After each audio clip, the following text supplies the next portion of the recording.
मंच पर आसीन अतिथियों से निवेदन करता हूं कि वो दीप प्रज्वलन कर कार्यक्रम का शुभारंभ करें।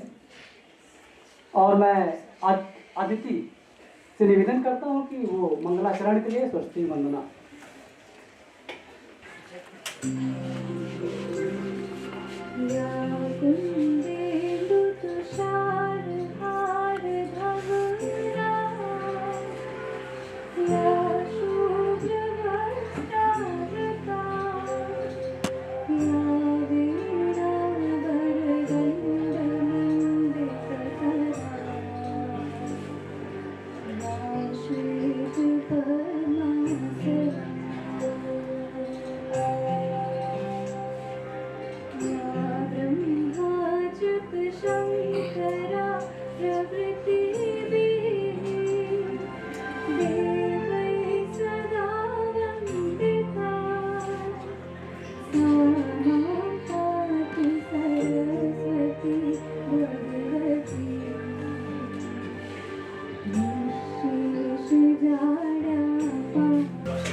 कार्यक्रम की अगली कड़ी में भारतीय परंपरा के अनुसार अतिथि देवो भव। मैं आदरणीय कंबोज मैम, प्रिंसिपल मैम और ज्ञानश्री और पूजा मैम से निवेदन करता हूं कि आज की हमारी जो मुख्य अतिथि हैं उनका स्वागत करें स्वीट स्वाल दे करके। और राजमणि मैम से भी निवेदन है और संध्या मैम से भी निवेदन है कि वो आए।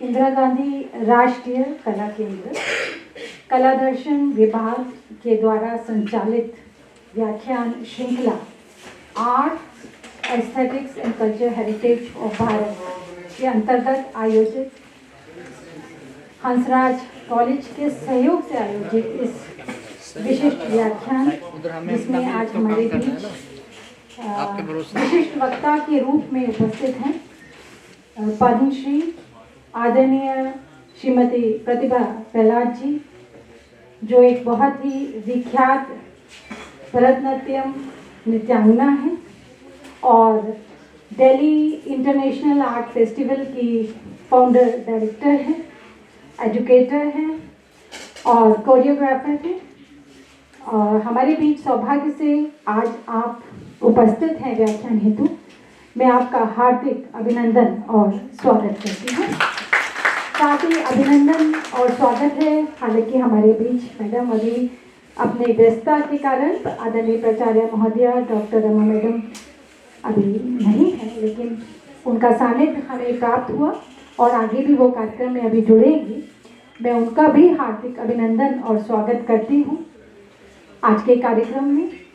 और विशेष करके क्योंकि वो एक बहुत प्रख्यात शिक्षाविद हैं, बहुत ही कुशल प्रशासक हैं, बहुत ही सौम्य एक उनका व्यक्तित्व है। कहते हैं कि पेड़ जितना फलों से लदा रहता है उतना ही झुका रहता है, तो ऐसा ही कुछ व्यक्तित्व मैडम का भी है। और हमने उनसे आग्रह आज के व्याख्यान के लिए किया, उनसे सहयोग के लिए निवेदन था हमारा और उन्होंने खुले दिल से हमें सहयोग दिया। मैं उनकी हृदय से आभारी हूँ इंदिरा गांधी राष्ट्रीय कला केंद्र की ओर से कि आपने अपना सुंदर प्रांगण और अपने यहाँ के युवा वर्ग से जुड़ने का ये सौभाग्य हमें प्रदान किया। आपका हार्दिक आभार और हार्दिक अभिनंदन कार्यक्रम में। मैं साथ ही अभिनंदन करना चाहूँगी हमारे साथ इस कार्यक्रम के जो संयोजक, जो कार्यक्रम का समन्वय कर रहे हैं, रवि गांव जी और ज्ञानेश्वरी जी, दोनों का भी मैं अभिनंदन करती हूँ। साथ ही हमारे बीच इस सभागार में उपस्थित हैं हमारे प्रबुद्ध जन, फैकल्टी मेंबर्स और इस प्रतिष्ठित महाविद्यालय के छात्र छात्राएं, आप सबका हार्दिक अभिनंदन और स्वागत। और हमारे बीच उपस्थित हैं बहुत ही सम्मानित अतिथिगण, कलाकारगण, उनका भी बहुत अभिनंदन और स्वागत है। हमारे द्वारा कला दर्शन विभाग में विगत वर्ष ये व्याख्यान श्रृंखला art, aesthetics and culture heritage और भारतीय कला, सौंदर्यशास्त्र एवं सांस्कृतिक धरोहर, इसका शुभारंभ किया। और हम सबको पता है कि हमारी जो भारतीय संस्कृति है वो बहुत ही व्यापक है, उसमें बहुत विविधताएं हैं और इन सब विविधताओं के बावजूद इन सब में जो एक भारतीयता झलकती है वो इसको अनूठा बनाती है। हमारे यहाँ लोक व जनजातीय कलाओं की विविधता आप देख सकते हैं। बहुत तरह के, किसी भी स्टेट में चले जाइए तो कई तरह के आपको वहाँ पे, चाहे वो दृश्य कला हो, चाहे वो नृत्य कला हो, संगीत हो, उसी में या इवन साहित्य फोक की हम बात करें तो बहुत तरह की विविधताएं आपको वहाँ पर कलाओं में देखने को मिलेगी। और इसके साथ ही भारत में शास्त्रीय कला की अत्यंत समृद्ध परंपराएं प्रचलित हैं और हमारी संस्कृति जो है इसकी बहुत एक खास बात है समावेशिता। ये जो समावेशिता है वो हमारी संस्कृति को बहुत ही अनूठा बनाती है। हम सबको पता है कि हमारे देश पे कई आक्रमण हुए, आक्रांताओं ने बहुत अत्याचार किए और गुलामी का एक लंबा समय हमने देखा, लेकिन इस सब के बावजूद हमारी संस्कृति, हमारा अस्तित्व, हमारा भारत का अस्तित्व जो है वो अक्षुण्ण रहा। तो अगर इसका कहीं श्रेय है तो वो हमारे भारतीय संस्कृति को है, क्योंकि इस भारतीय हमारी जो संस्कृति वो अविरल धारा सदैव प्रभावित रही है और इसका जो श्रेय है वो उन सब ऐसे अनेक कलाकारों को जाता है, जो लोक कलाकार हैं, जो जनजातीय कलाकार हैं, जो कला की साधना में समर्पित रहे हैं, चाहे वो हमारी लोक कलाएं हो, चाहे वो हमारी शास्त्रीय कलाएं हो, और उन्होंने भारत की संस्कृति को सहेज के रखा और आगे आने वाली पीढ़ियों को हस्तांतरित किया। तो अगर हम ये देखें तो इसमें जो है हमारी संस्कृति का एक बहुत महत्वपूर्ण रोल रहा है। और साथ ही आवश्यक क्या है कि हम इसके महत्व को समझें। जो इतने लोगों ने, इतने कलाकारों ने एक तरह से अपना एक तरीके का आहुति देकर और इस कला एक साधक की तरह से अपना समर्पण करते हुए इस संस्कृति, इस कला को जीवंत रखा है, अविरल धारा को, तो इसके महत्व को हमें समझना होगा। और हाँ, विशेषकर जो युवा वर्ग है, जो युवा पीढ़ी है, उसके ऊपर ये दायित्व और भी अधिक है। तो हमारा जो इस व्याख्यान श्रृंखला को प्रारंभ करने का उद्देश्य था वो यही था कि हम अपनी संस्कृति के विविध रूप, इसके स्वरूप, इसके विभिन्न पहलुओं को जाने, हमारे विख्यात कलाकारों के माध्यम से, ज्ञानियों के माध्यम से, और उसको हम समझें, उसे अपने जीवन में आत्मसात करें और आगे आने वाले समय में हम स्वयं, आप सब, हमारा युवा वर्ग उसके संरक्षण संवर्धन के लिए आगे आए। ये एक मुख्य उद्देश्य हमारा इस जो व्याख्यान श्रृंखला है उसको लेकर रहा है। और इसी क्रम में हमने आज के इस विशिष्ट व्याख्यान का आयोजन किया है, जिसमें हमारे बीच आदरणीय श्रीमती प्रतिभा प्रहलाद जी, जो बहुत ही प्रख्यात नृत्यांगना है भरतनाट्यम की, और देश विदेश में आप बहुत सक्रिय रहती हैं अपनी प्रस्तुतियों के साथ, और क्योंकि आप आर्ट एजुकेटर भी हैं तो आप प्रशिक्षण भी देती हैं और अपने डिसाइपल्स के साथ आप देश विदेश में अनेक प्रस्तुतियां करती हैं। बहुत बड़ा दिल्ली इंटरनेशनल आर्ट फेस्टिवल होता है दिल्ली में, हम सब ने देखा है, उसके साक्षी भी रहे हैं, और आप हमारे बीच आई हैं। मैं आपका हार्दिक अभिनंदन स्वागत करती हूँ। एक बार जोरदार ताली से मैडम का अभिनंदन करेंगे हम सब। बहुत सौभाग्य की बात इसलिए भी है क्योंकि आपका स्वास्थ्य आज कुछ ठीक नहीं था, इसके बावजूद आप फिर भी हमारे बीच उपस्थित हैं। मैं एक बार पुनः आपका हृदय से हंसराज कॉलेज और IGNC की तरफ से बहुत बहुत धन्यवाद देती हूँ। तो आपका जो विषय है मैडम का, अभी आप खुद मैडम से सुनेंगे कि प्रकृति से एकात्मकता और वैदिक जीवन पद्धति, वननेस विद नेचर, द वैदिक वे ऑफ लाइफ।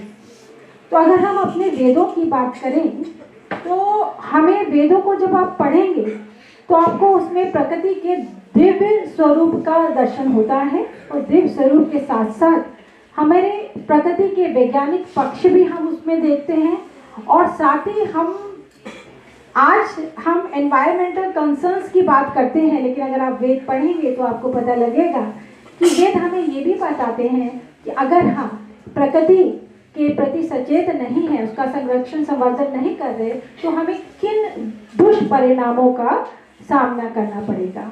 तो हम अब सोचिए किस समय की हम बात कर रहे हैं, और उस समय हम इतना ज़्यादा एडवांस्ड थे, और हमारे यहाँ इस तरह का विचार और प्रकृति के प्रति एक जागरूकता उस समय में भी थी।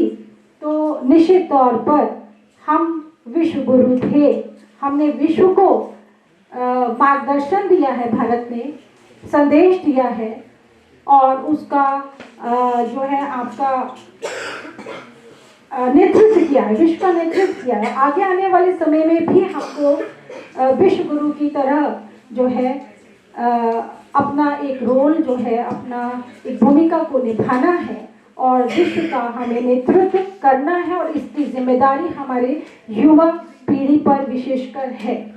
तो मैं निवेदन करूँगी, आगे हमारे रवि जी करेंगे, उनका भी मैं बहुत आभार देती हूँ। और इससे पहले कि हम पूरे कार्यक्रम को शुरू करें, मैं विशेषकर आभार देना चाहती हूँ इंदिरा गांधी राष्ट्रीय कला केंद्र के सदस्य सचिव डॉक्टर सचिदानंद जोशी जी, जिनके प्रेरणा से, जिनके पूरे सहयोग से, जिनके मार्गदर्शन में हम इस पूरे व्याख्यान श्रृंखला का आयोजन कर रहे हैं, और साथ ही हमारे माननीय अध्यक्ष श्री परम आदरणीय श्री राय बहादुर जी, जिनके प्रेरणा, जिनका आशीर्वाद हमारे सभी आयोजनों को सदैव सफल करता है। तो एक बार पुनः मैं बहुत हृदय से आभारी हूँ आदरणीय प्राचार्य महोदय डॉक्टर रमा मैडम का, जिन्होंने हमें ये प्राज्ञान दिया, और मैं एक बार पुनः आदरणीय प्रतिभा प्रहलाद जी, जो पद्मश्री से सम्मानित हैं, संगीत नाटक एकेडमी अवार्ड से सम्मानित हैं, मैं आपका हार्दिक अभिनंदन और स्वागत करती हूँ।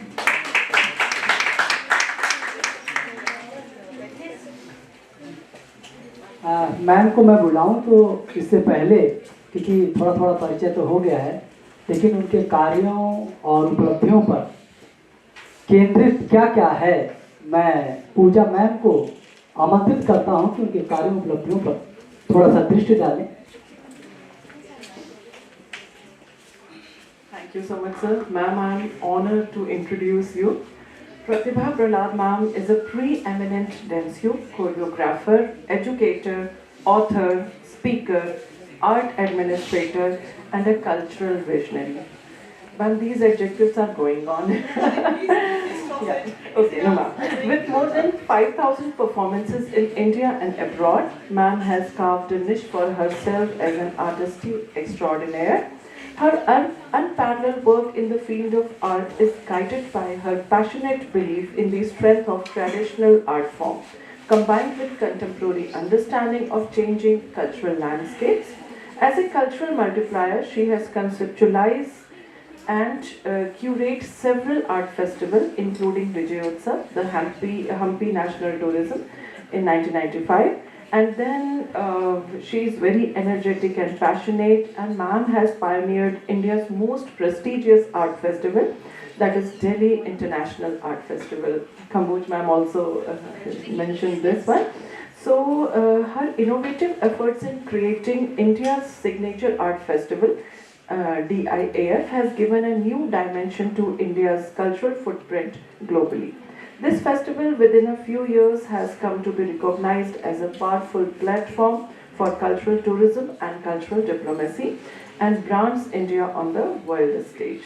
Ma'am, she is having unparalleled enthusiasm and devotion towards the arts, and in addition, ma'am conceptualized, curating and organized India's largest art equity and introduced new space for cultural performances in the Delhi and NCR, including heritage monuments like Red Fort, Purana Killa, Qutub Minar, and so on. So, ma'am has been conferred the Padma Shri in 2016, and it is the biggest achievement, biggest civilian honor, and as well as National Sangeet Natak Academy in 2001. She has received the highest Karnataka State Government Rajyotsav Award and Karnataka Kalashri. These award lists are still going on and so on. Besides these, she has received awards from several cultural organizations and organizations working for women empowerment. Pratibha ma'am is frequently on national television channels speaking on issues relating to women and children. She is the only artist of her generation on an Indian My stamp of ₹5. Ma'am, it is the biggest achievement I can tell. So she continues her work in the field of art and social and cultural empowerment as the founder chairperson of non-profit Prasiddha Foundation and Forum for Art Beyond Borders and the artistic director of Prasiddha Dance Repertory. And my personal favorite quote of ma'am is, "Culture is the wealth you pass on to future generations. It is our identity and is the only true unifying force in this divisive world. It is our collective responsibility to invest in culture." So ma'am, from bottom of my heart, we all welcome you.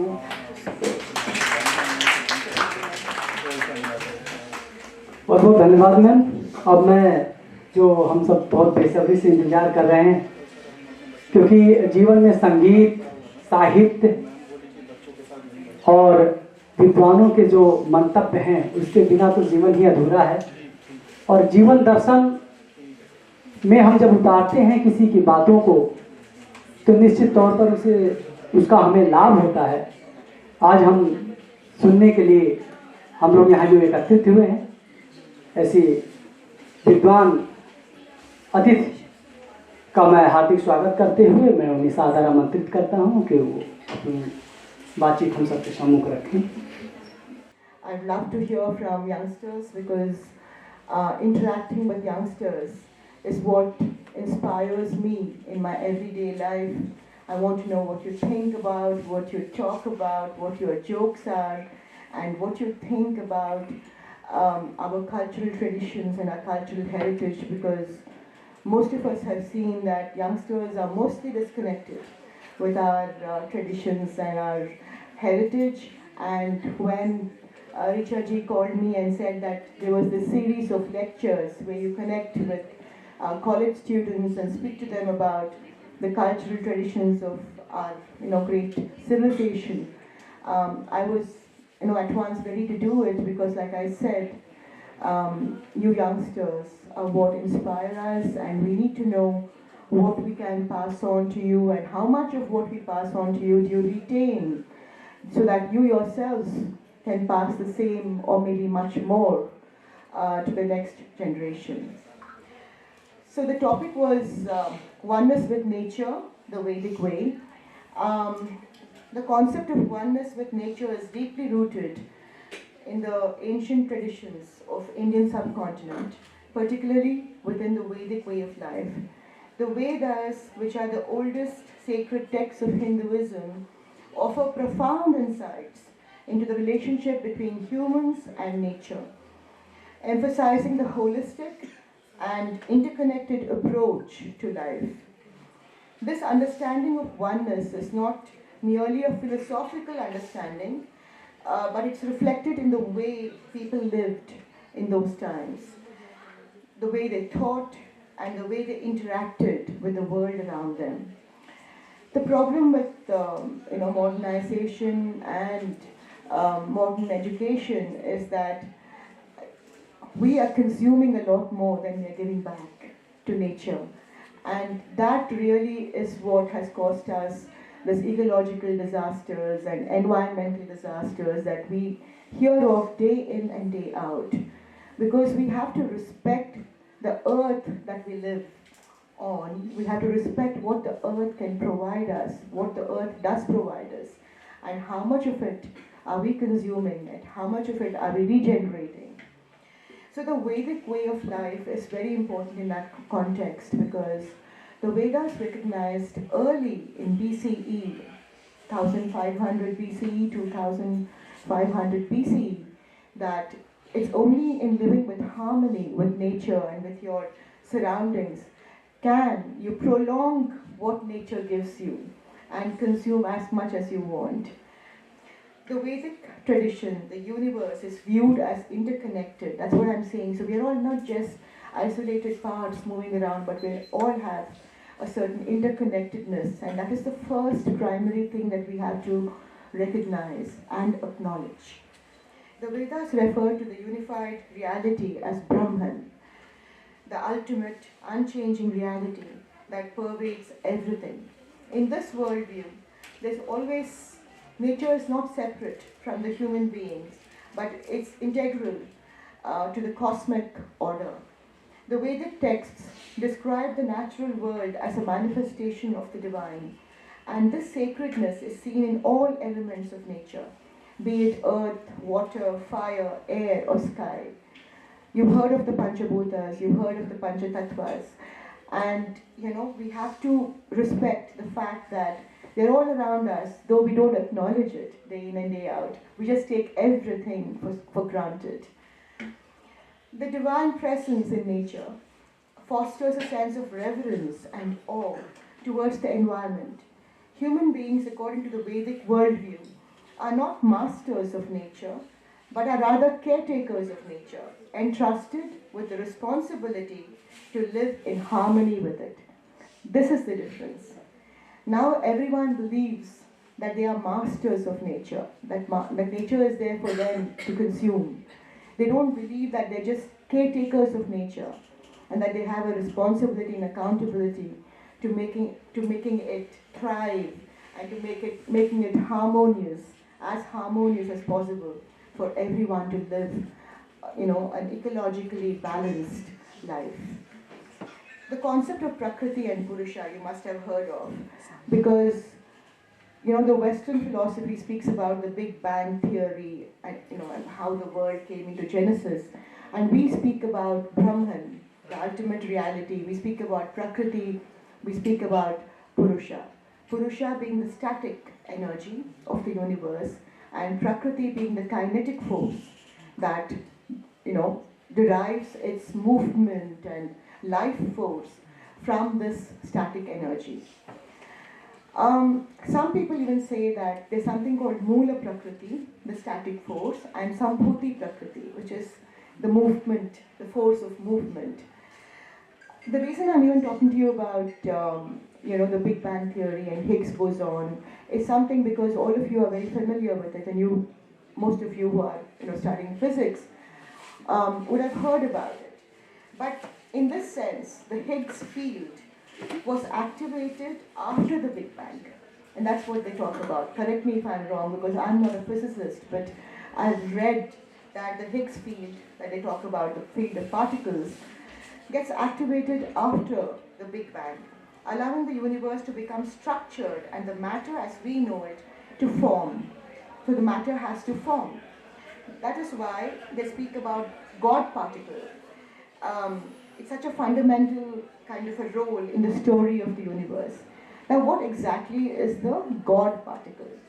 The God particle is that unknown, split second before the universe comes into force. And when you go to, any of these centers in Switzerland, in Geneva, you find a huge statue of Nataraja, Lord Nataraja. And you wonder why. Because we believe that, when we speak about Lord Shiva, there's a beautiful Sanskrit shloka which says, Angikam bhuvanam yasya vachikam sarvavangmayam aharyam chandrataradi tam namah satvikam shivam. Shiva in his sattvic pose, like I said, the dormant pose. What is he? Angikam bhuvanam yasya. His body is the universe.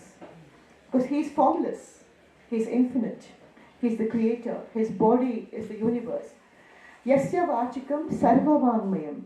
His speech comprises all the sounds of the universe. Every single sound that emanates from the universe comes from Shiva's Damaru. So, Aharyam Chandrataradi. What is he wearing? He is wearing Chandra and the stars. Chandrataradi. Those are his adornments. Aharyam Chandrataradi. Tam Namaha Satvikam Shivam. So, when I went to Switzerland and I saw Nataraja's statue over there, I had tears in my eyes. Because I suddenly felt that they realized that one, split second of a second before the world came into force was this Brahmanda, the concept that our forefathers, our Vedic scholars spoke of, the Brahmanda.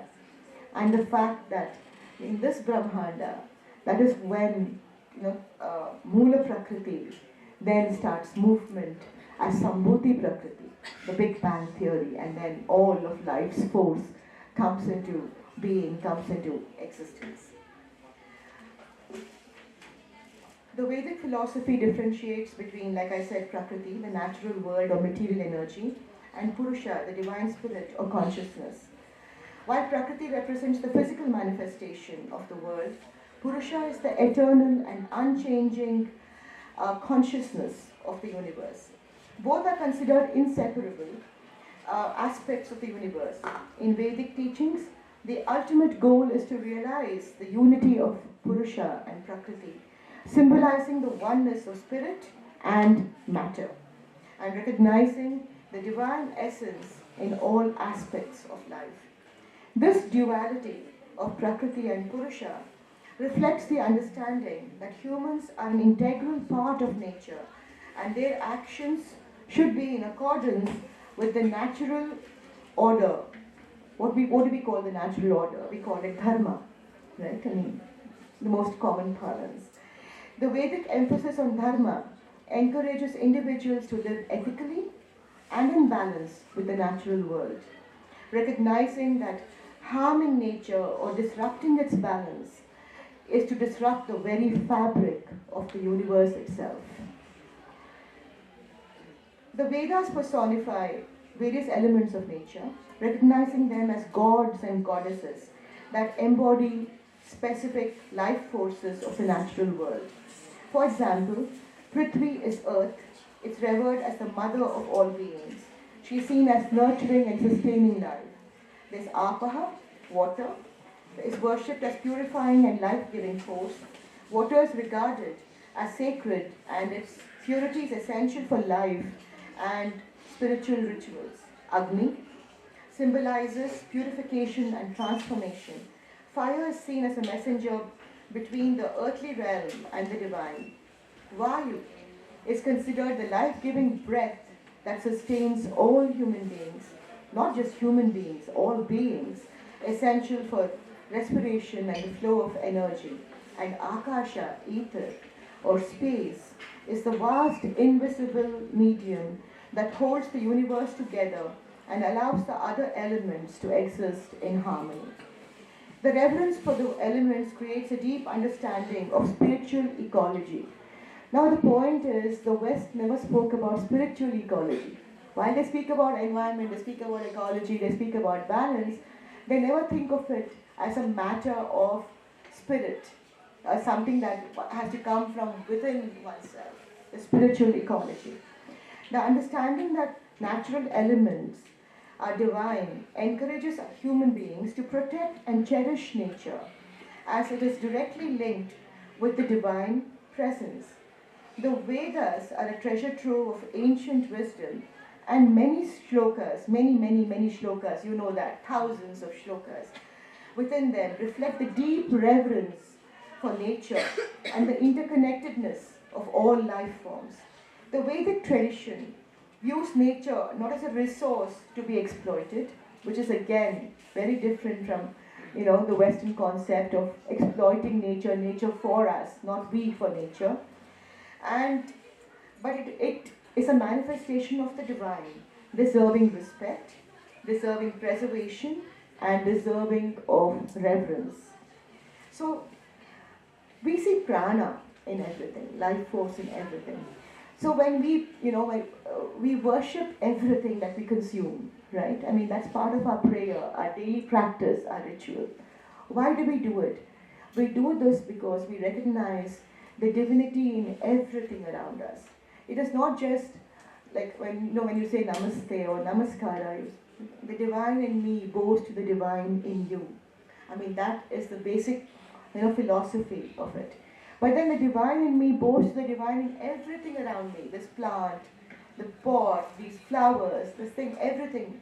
So gratitude is a very, very, very important virtue, which the West never recognized.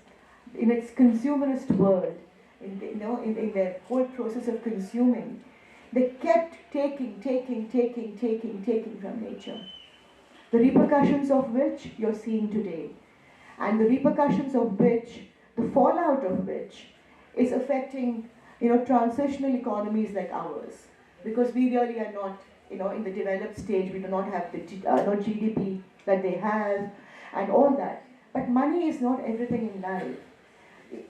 Harmony, peace, contentment, and an understanding of the spiritual reality of the world around you, that is what keeps you grounded and makes you a holistic kind of a human being.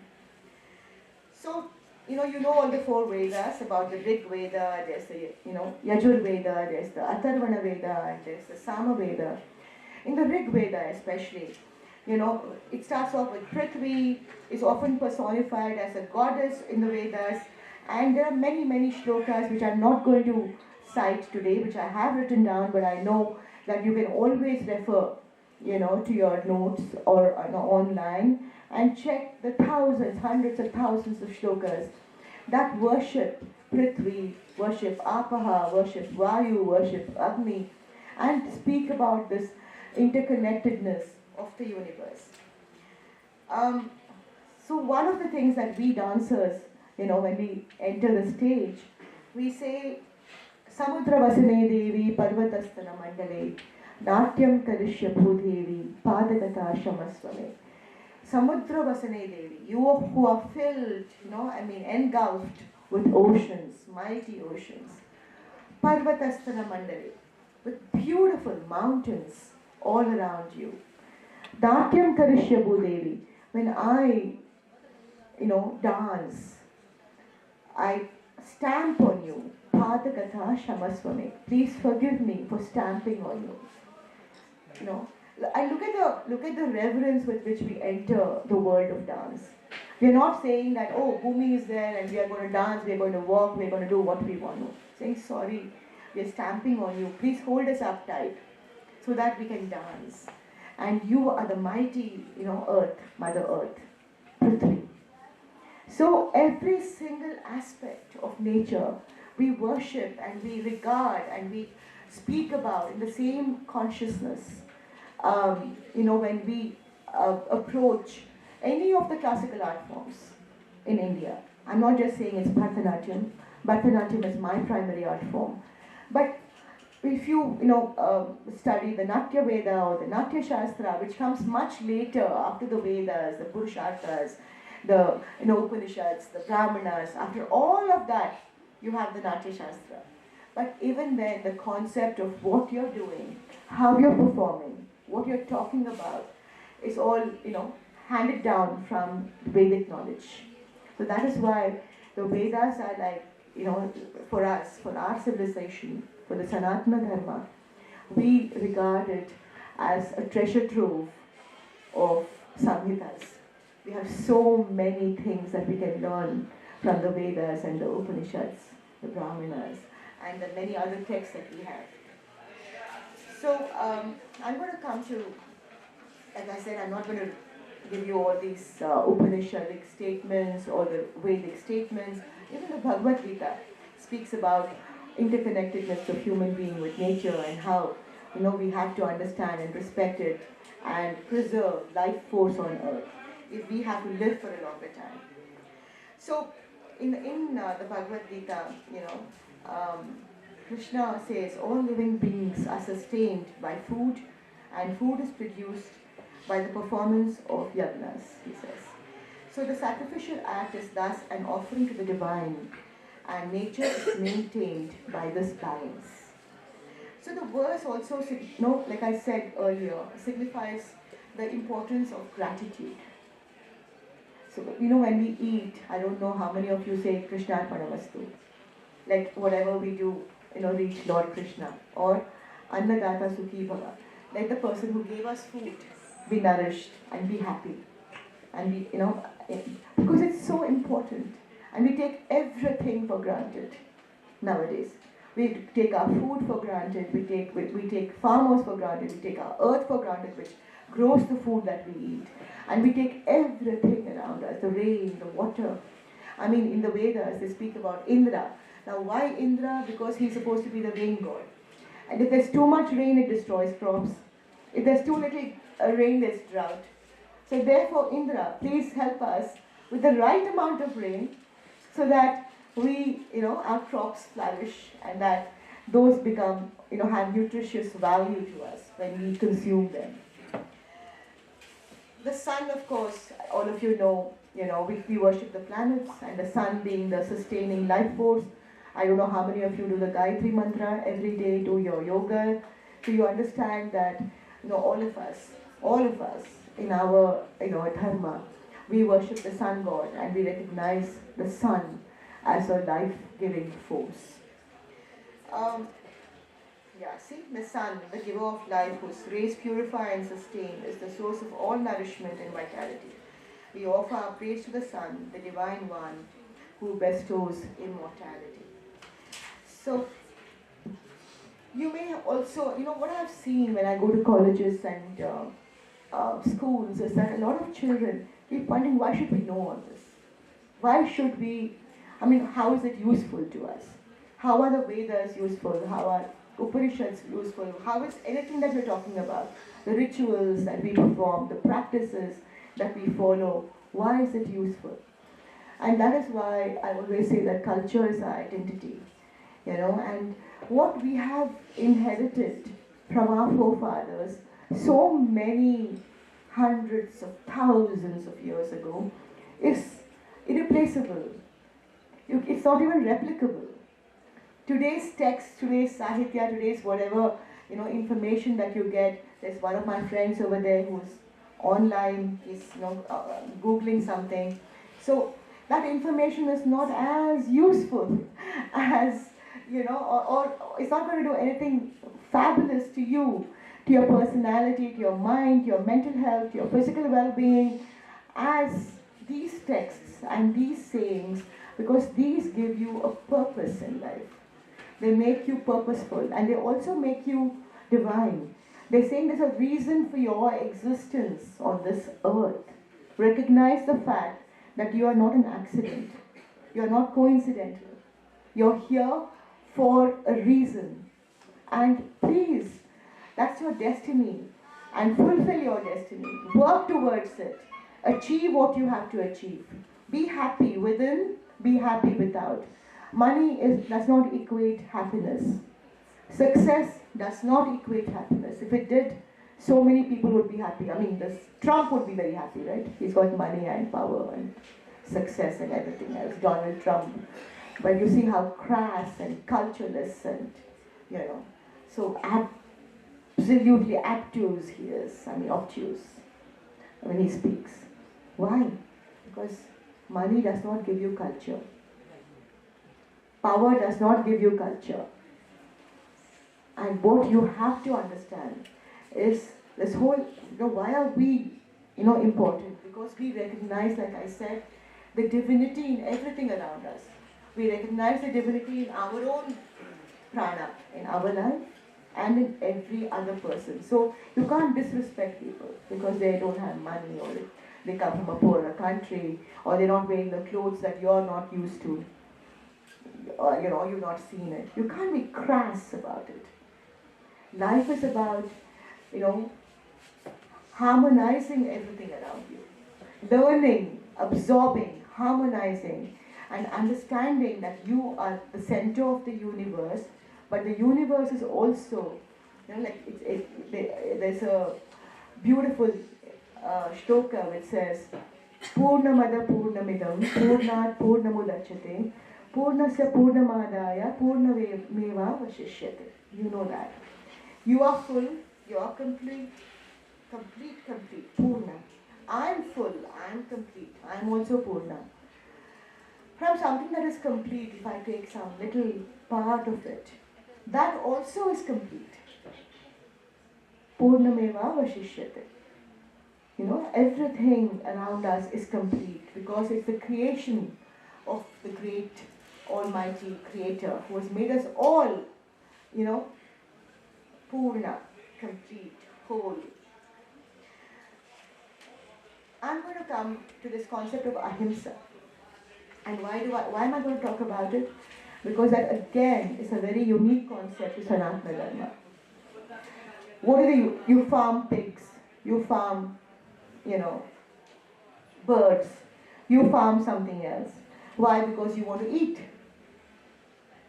So they're farming animals, but animals also have jiva, right? They have a life force. So when we speak about, the Vedas, the principle of ahimsa, non-violence, extends beyond human to human interactions and includes respect for all living beings and the environment. The Vedic texts emphasize that the well-being of humans is directly linked to the well-being of nature. Destroying or exploiting nature leads to imbalance, which in turn leads to suffering. The interconnectedness of all life is the key tenet of Vedic thought, and this extends to the environment. By practicing ahimsa, individuals are called to live harmoniously with nature, avoiding harm to earth, animals, plant life, and everything else around us. In today's world, where environmental challenges like climate change, deforestation, and pollution threaten the very fabric of life on earth, the Vedic way of life offers valuable lessons. The emphasis on living in harmony with nature, recognizing the divinity in natural elements, and maintaining the balance within the cosmos can guide modern societies towards more sustainable ways of living. The Vedic wisdom advocates for eco-spirituality. I spoke about that earlier also, spirituality, where environmental conservation becomes not just an ethical obligation, but a spiritual duty. So now the West is imposing their, all these rules on us about ethical, about life, how much to consume, how much not to consume, carbon credits, every day, single-use plastic. You keep hearing deforestation, afforestation, everything. But do they know the concept of eco-spirituality, ecology, spiritual ecology, or eco-spirituality? They're the same. By embracing the idea of oneness with nature, the Vedic way of life teaches us that our actions have profound consequences on the natural world. And by living in balance with it, we contribute to the well-being of the entire universe. The philosophy of interconnectedness, rooted in the ancient wisdom of the Vedas, remains deeply relevant as humanity faces unprecedented environmental challenges in the modern day. The Vedic way of life presents a vision of oneness with nature, where the natural world is revered, respected, and seen as an integral part of the divine cosmic order. This approach fosters a deep ecological consciousness and offers a model for living harmoniously on the earth. The Vedic teachings encourages us to see ourselves not as separate from nature, but as an essential part of the great cosmic dance. In the wisdom of the Vedas, the true path of spiritual growth and fulfillment is intertwined with the health and harmony of the natural world. As we move forward in an increasingly industrialized and mechanized world, the Vedic way offers a timeless reminder of the sacredness of nature and our responsibility to protect it. In an era characterized by rapid modernization, where technological advancements, urbanization, consumerism often dominate, the question of whether it is still possible to lead a simple, harmonious life with nature is both relevant and profound.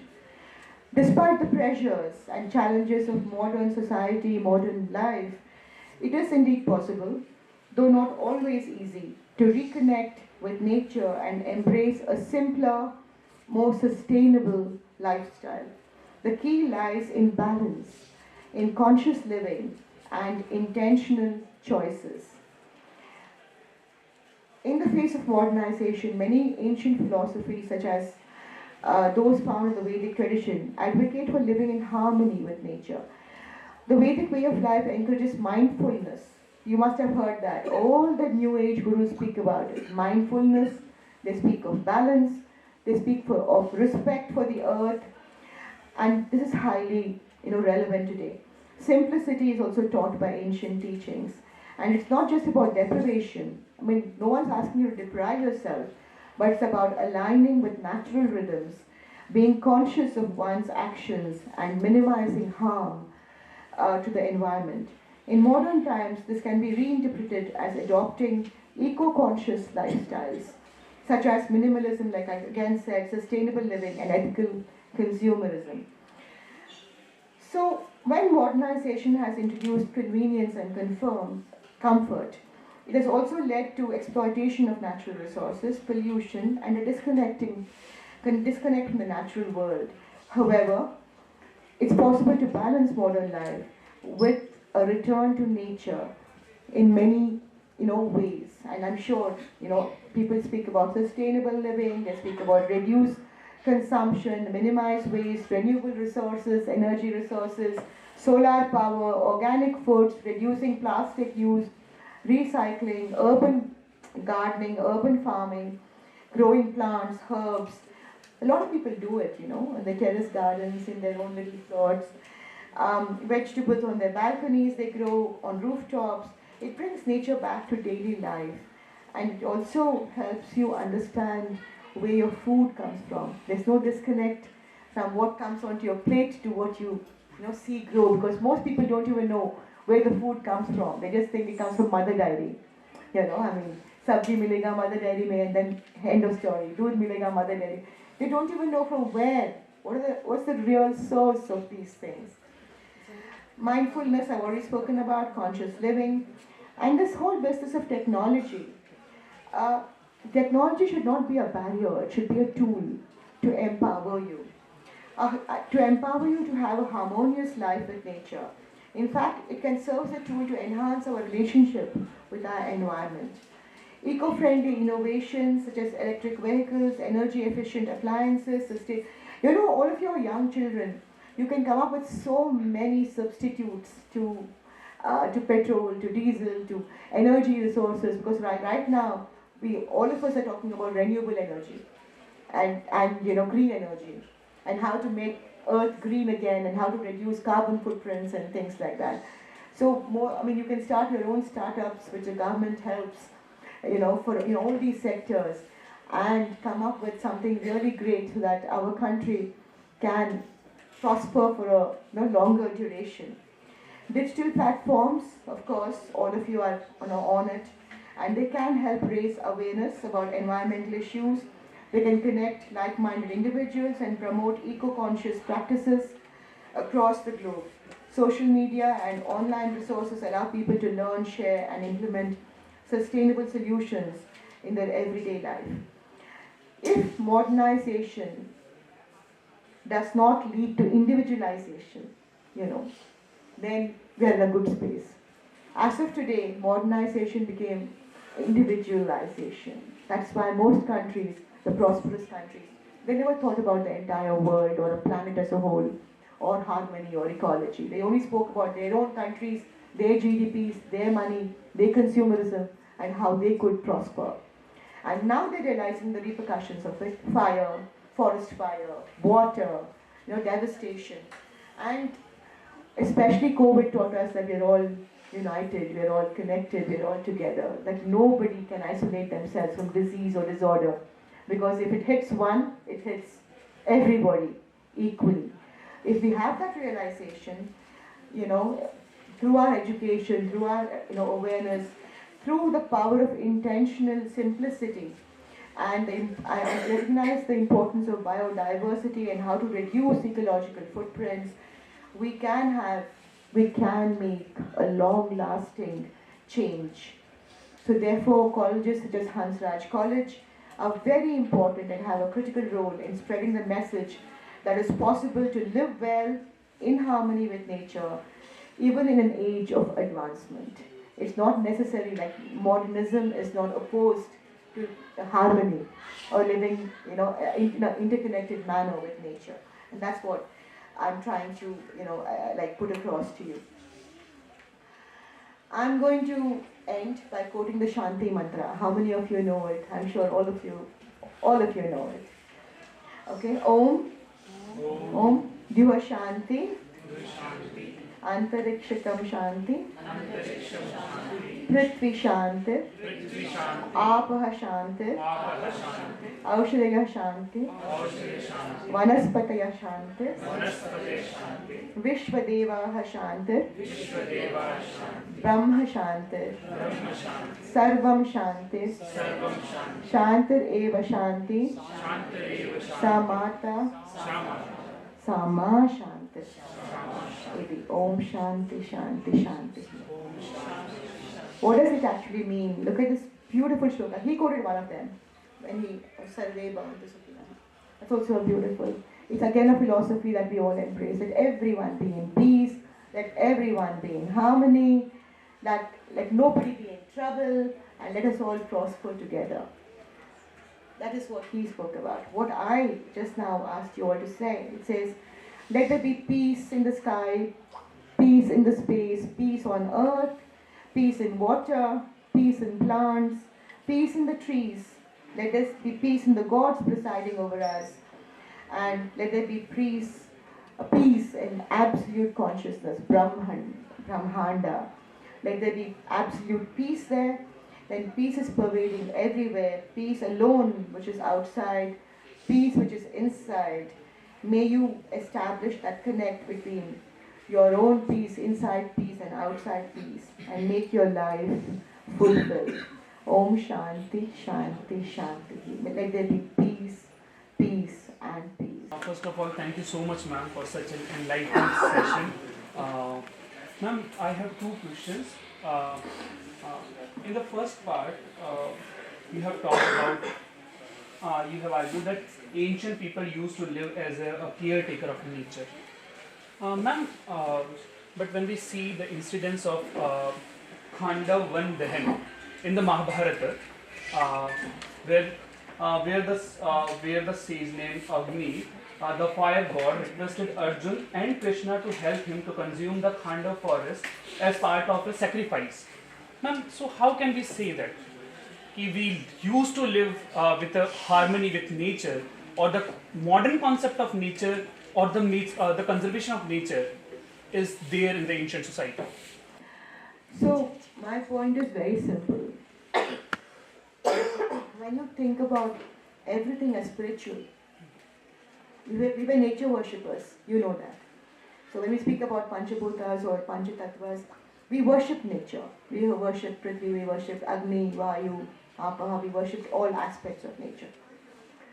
We did yagna, sacrifice, that you're speaking about, because we believe that the fire purifies, many things that are impure, purifies our soul also in many ways. So we offered to Agni. We must remember one thing. Most people, worship that which they fear or that which they don't understand. So it is possible that so many hundreds of thousands years ago, when they wrote, all this, they didn't understand the elements. They could not conquer the elements. They did not know how to conquer the elements. And so they worshipped the elements, right? So yes, a lot of it, that you read now, you may not be able to make sense of it in today's, idea of the world, or in today's idea of the modern kind of life that we live in. So how can you do yagna? How can you? There are so many questions that millions of us have had, millions of us will have, because we question how is this how can this be possible? But everything is situational. It belongs to a certain situation, right? So maybe in that particular situation that was appropriate to do it. You will also say that many people argue that we were also meat consumers early on, and I'm sure that would be your corollary question. It was my next question. Your next question. So how can you say ahimsa? We also were, everybody. Yeah, but then we are not, we were all people unaware. We had to consume food. So the caveman theory, the theory of evolution, it applies to all of us, all over the world, right? Even today, the tribals, they, eat, what they get. I mean, what they're able to hunt down. Hunters do that. Many people did it. Valmiki did it, who wrote Ramayana. He was a hunter initially before he, his consciousness changed. So I'm not giving an ethical kind of a judgment about this is the only way. And Sanatana Dharma does not even give you that kind of a pository that this is the only way. It says you have a choice. Make the right choice. Use your mind to make the right choices. That's all it says. As you develop, as you grow, as you learn, as you educate yourselves, as you read, as you see, as you hear, you absorb so many things around you. Don't discard Sanatana Dharma and say, oh, it was some primitive culture. No. I mean, they spoke about this, they spoke about yagna, they spoke, no, we have to, modern world. Nobody, America is a modern society, but they're not modern people. They were not born that way, right? They also came from some civilization, some primitive civilization, where people lived in a certain way and did what they thought was truthful and appropriate and logical for their lifetimes in that context. So everything, according to me, is contextual. But today, you have the choice, you have the power, you have the liberty, you have the mind that has so much information. So you can sift the information and use what is correct, what is ethically correct, what is in harmony and balance, and reject that which is not. I mean, that is all that I'm trying to say, because I cannot tell you that, oh, Krishna was wrong, Arjuna was right, oh no, Valmiki was wrong, or some other sage was right, or Bharadwaj was not, sage was not. No, because you cannot sit hundreds of thousands of years afterwards and judge those great texts. But those great texts contain samhitas for everyday life, which are very, very, very useful for practice even today. So rejecting them was also not the answer.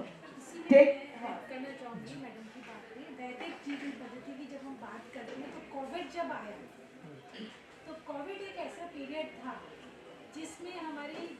कहते हैं वैदिक जीवन पद्धति या भारतीय जीवन पद्धति, कैसे जीवन जीना है, जो धर्म भी है जीवन जीने का एक तरीका है, इसको विश्व ने माना, जिसको हम कहते थे ये क्या दकियानुसी बात करते हैं, क्या इसमें मॉडर्निटी नहीं है, एडवांसमेंट नहीं है, बट उस वैदिक जीवन पद्धति को पूरे विश्व ने स्वीकार किया। तो उन्होंने कहा वैदिक जीवन पद्धति का महत्व हमने तब जाना जब पूरा विश्व कोविड से लड़ रहा था और उसको लोगों ने अपनाया, पूरे विश्व में चर्चा थी, नमस्कार करते थे, वो न्यूज़ में होता था कि देखिए ये जीवन जीने की हाथ मिलाने से ज़्यादा अच्छा है कि हम नमस्कार करें। जैसे हमने कहा कि दूसरे में जो दिव्यता है उसको भी नमस्कार, उसको भी हम पहचानते हैं।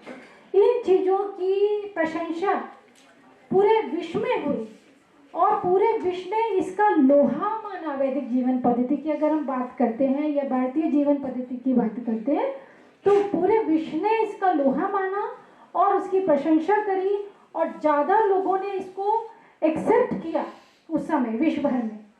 और तब हमें पता चला कि हम जहाँ हम सोचते थे कि बहुत हम बैकवर्ड हैं, नहीं, हम बहुत अग्रज हैं, हम बहुत आगे थे। और हम नेतृत्व, हम जिसकी बात कर रहे थे कि हमें विश्व को बताना है, विश्व का नेतृत्व करना है, कोविड में हमने पूरे विश्व का नेतृत्व किया है इस तरीके से अपनी भारतीय जीवन पद्धति, वैदिक जीवन पद्धति के माध्यम से, और लोगों ने माना कि जीवन जीने का सही तरीका यही है। मैम, आपने भी कहा कि वैदिक पद्धति और हमको उस तरह से जीवन को निर्वहन करना चाहिए। तो मैम उसी वैदिक पद्धति के अंदर जिनको मैम का जब लेक्चर स्टार्ट हुआ उसमें हमने सेक्रेड बोला, ऋग्वेद को भी और जितने भी वैदिक टेक्स्ट होंगे मैम, लेकिन उसी ऋग्वेद के 10वें मंडल के अंदर और बाकी तमाम मंडलों में doctor late D N Jha अपनी book the myth of holy cow में शायद 126 से ज़्यादा इंस्टेंसेस बताते हैं जहाँ पे ऋग्वेद के अंदर, क्योंकि ट्राइबल सोसाइटीज भले मीट कंज्यूम कर रही है उससे फर्क नहीं पड़ता, लेकिन ऋग्वेदिक सोसाइटी जो प्योरली ब्राह्मणिकल सोसाइटी है वो टेक्स्ट में लिख रही है कि इंद्र को इतने गाय की बलि, 5 बछड़ों की बलि से इंद्र तृप्ति पाता है और वो वरुण और ये सब उसकी जय जयकार करते हैं। ये सब बातें सही हैं। देखिए, अब बलि का मतलब जरूरी नहीं है कि गाय को काट के बलि दे रहे होंगे। मैं कह रही हूँ कि हमारे जो कलाकार थे उन्होंने आहुति दी, अपने जीवन की आहुति देके संस्कृति का संरक्षण संवर्धन किया।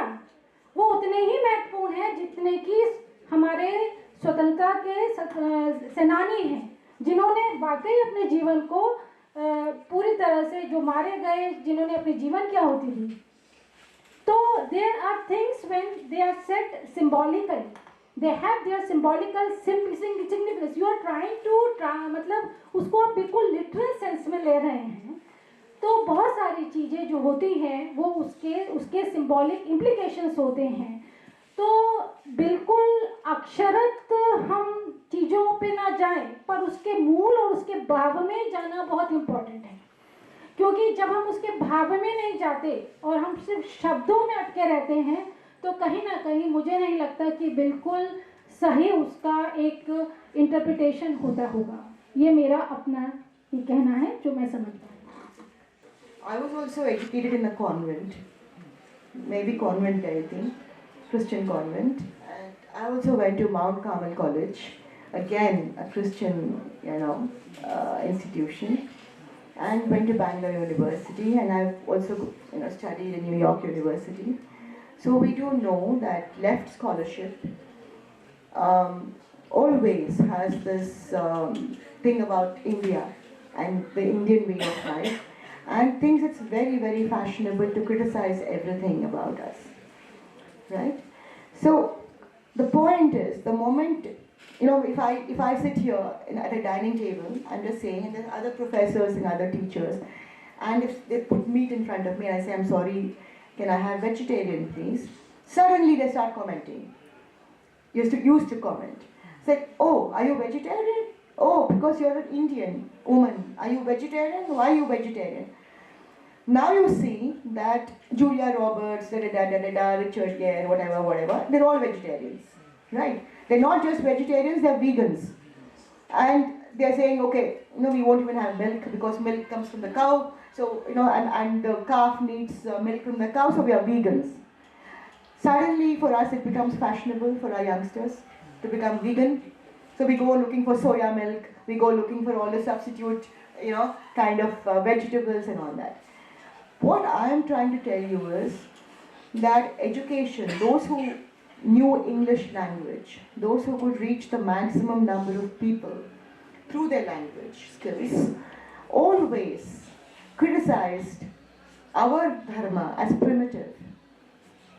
And we as primitive people, Aborigines, they used to call, Australian Aborigines, African Aborigines, their own Indians, American Indians, Aborigines, we Aboriginal, we're all Aboriginal. Why? Because we don't, wear pantsuit thing and go around speaking in their language.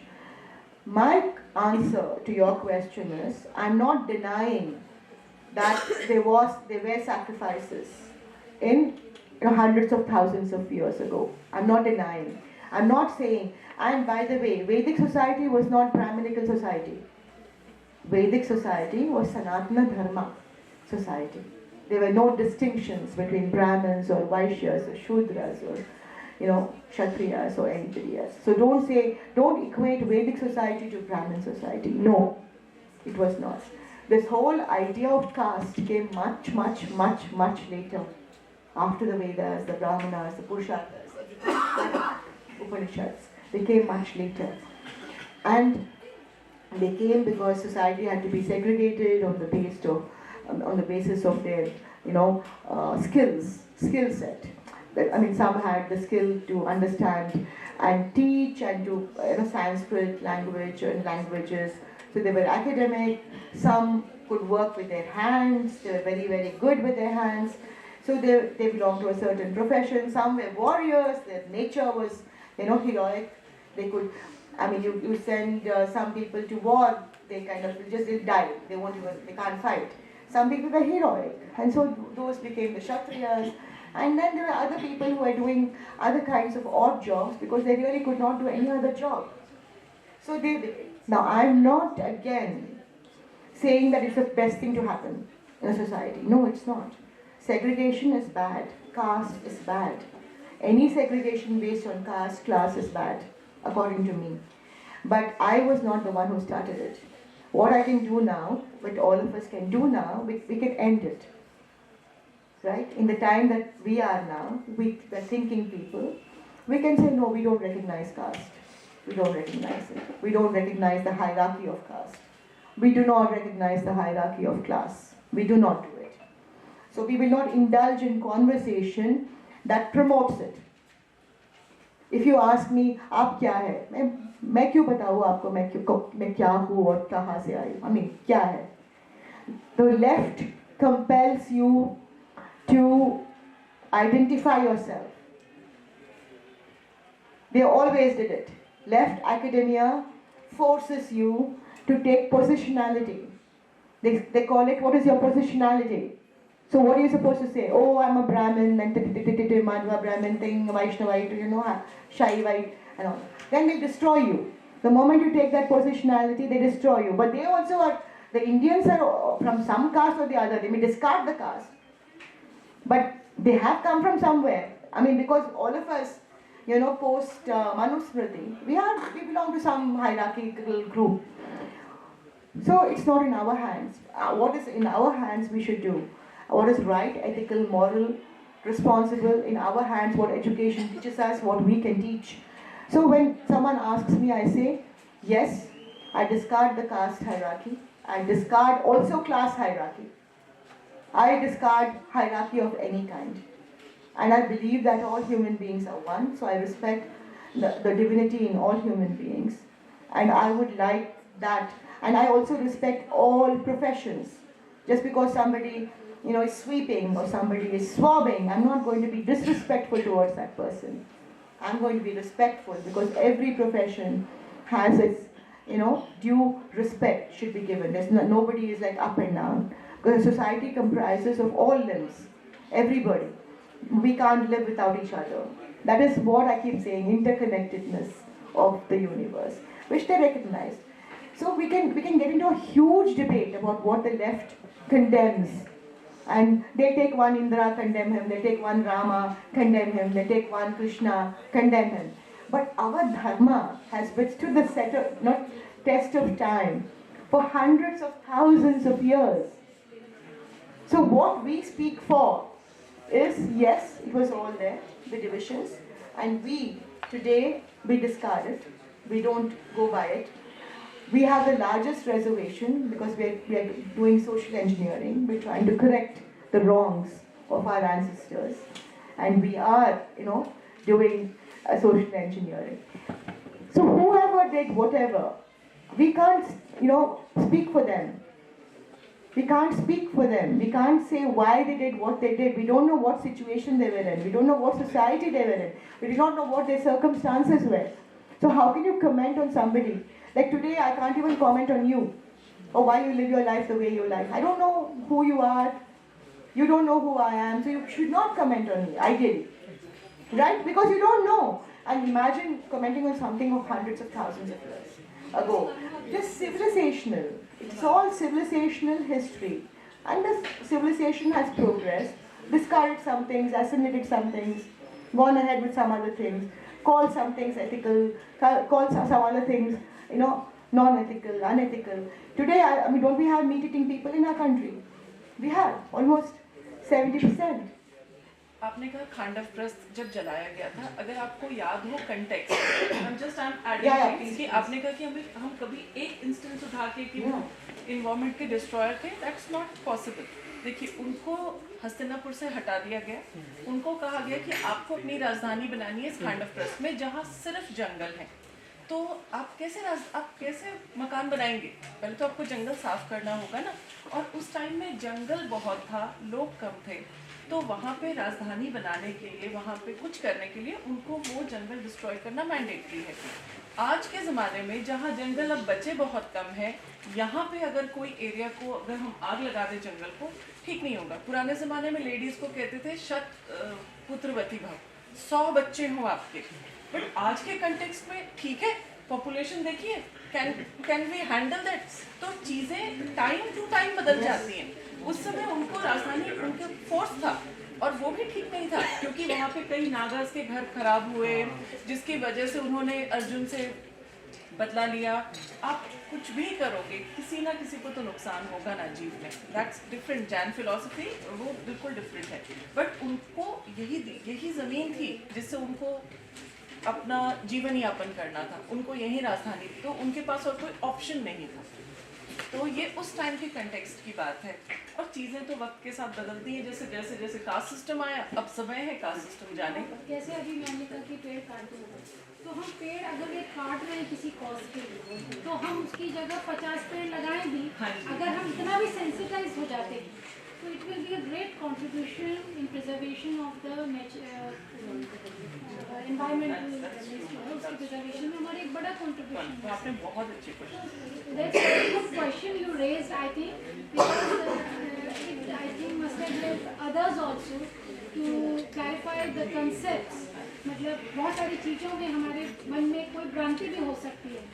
तो क्या होता है, हमारी इस व्याख्यान श्रृंखला का उद्देश्य यही था, to have not a one way dialogue.